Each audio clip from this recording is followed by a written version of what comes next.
Good morning, everyone. I am Second Lieutenant John Felix Escalona, Philippine Army from Laguetban West, Numancia, Aklan. Graduate of Bachelor of Science in Industrial Technology, major in Mechanical Technology at Aklan State University, College of Industrial Technology, Kalibo Campus. Ginunga ko sa poblasyon Numancia, Aklan. Graduate sa Numancia Integrated School. At lumaki din sa normal na buhay na mahirap na buhay sa sakahan sa mga nasa panit sa Numancia sa poblasyon.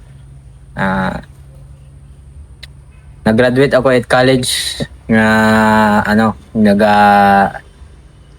working student. Dati ako katrabaho sa Tataki Printing Shop sa akong boss ay dating teacher nga retired man makara. Coach na ako sa Sepak Takraw. Imaw nagbulig ka ko nya makatapos eskwela habang katrabaho kana nag-graduate ako nga sumikap man nga gaandom nga makabulig sa akong pamilya lagi sa katapos. Pag makatapos ako at eskwela, naging handom nga makasuod sa Philippine Army.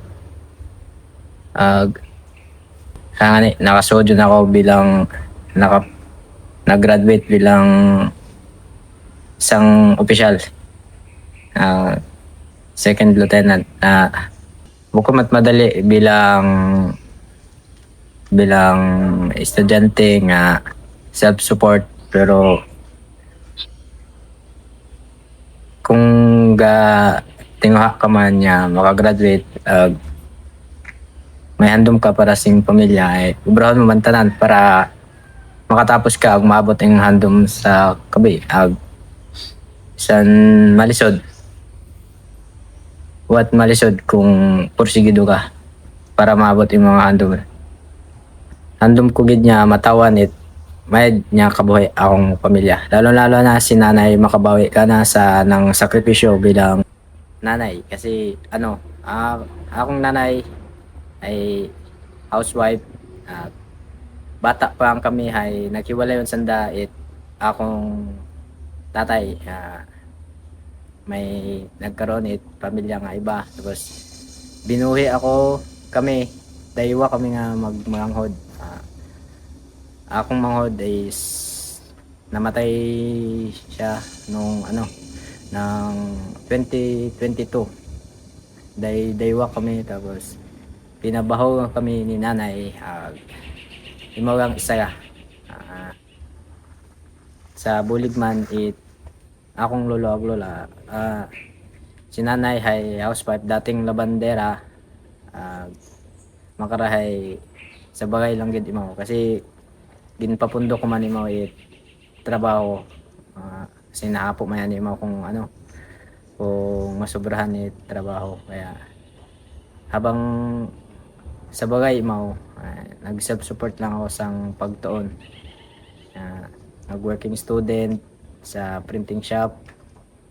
Nag-extra din ako sa na pagiging pintor sa construction. Tapos sa mga racket extra lang, basta makatipon niya ako para sa akong gastuhon, para sa akong pagtuon.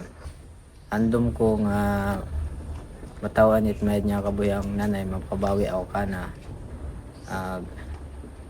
Doon man dahilan kaya nagsood ako sa army, nagbuo ko APSAT, nag-take ako APSAT, EQNSW. Nag-apply ako class 63 pero wala ako nakapasa, kaya nag-reapply ako sa class 64 sa Ugay, guidance nakasold man ako sa class 64. Nakagraduate ako July 4. Do kaboy sa SODI training malisod man, pero kung gusto mo gid maging army, what malisod, ay nabuhi man kita sa kalisod, kaya kayang-kaya man. Ah, naging platoon leader ako, first platoon Alpha. Sa mga kabataan, gabi sa taga-Aklan nga gusto sumugod sa Philippine Army, na-encourage ko gid kamo nga mag-apply, mag-take it exam para sa kabataan nga gusto magserbisyo as an army. Nay, mensahe ko. Nay, salamat gid sa tanan nga sakripisyo nga imong gingobra para mataguyod kaming daywa sa umanghod nga bisan wa nimo makarahay kamong daywa do rason kung haman nakaya ko tanan nga challenges, maabot ko akong handom ra. Kina sigurado ko gid kimo nga sa pagsuod ka sa Philippine Army is matao ko, maabot ko tanan akong handom para kimo ag sa atong pamilya. Obrahan ko man ang best para makaserbisyo it maayos, maging mayad nga leader para sa Philippine Army ag mataguyod ro peace and order sa makabulig ag maka-contribute para sa Philippine Army ag sa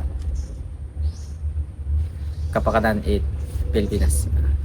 Nay, abugin sa salamat sa tanan-tanan para gid kibura tanan.